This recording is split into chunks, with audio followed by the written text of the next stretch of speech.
2014 চনৰ নিৰ্বাচনৰ প্ৰচাৰ চলাওঁতে বিজেপিৰ প্ৰধান ইস্যু আছিল কলা ধন।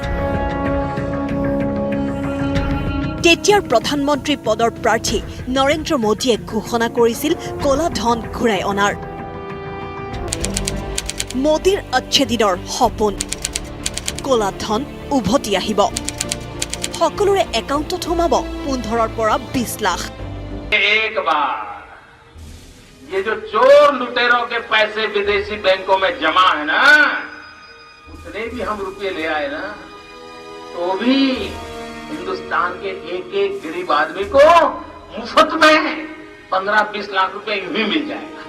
इतने रुपये বিজেপি শাসনলৈ অহাৰ 4 বছৰ হ'ল। 4 বছৰত উভতি নাহিল এটকাও কলা ধন। কোনেও নাজানে কেতিয়া আহিব কলা ধন। কি কয় প্ৰধানমন্ত্ৰীৰ কাৰ্যালয়ে? প্ৰধানমন্ত্ৰীৰ কাৰ্যালয়ত RTI আবেদন, 15 লাখ টকাৰ তথ্য বিচাৰি আবেদন, নিৰ্দিষ্ট দিনৰ তথ্য লাগে আবেদনকাৰীক। প্ৰধানমন্ত্ৰীৰ কাৰ্যালয়ৰ উত্তৰ, এই সম্পৰ্কে তথ্য RTIৰ অধীনত নাহে। তথ্য জনাবলৈ অপাৰগতা প্ৰকাশ।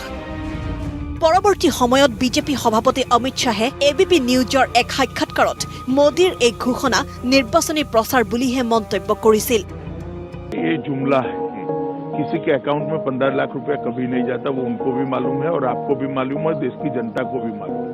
किसी को कैश कभी नहीं दिया जाता, वो सबको मालूम है। ये भाषण देने का एक तरीका है, एक जुमला है। अगर किसी ने ये मान के वोट दे दिया कि मेरे अकाउंट में तो 15 लाख आ रहे हैं, जैसा वो कह रहे हैं, ऐसा कोई नहीं मानना चाहिए।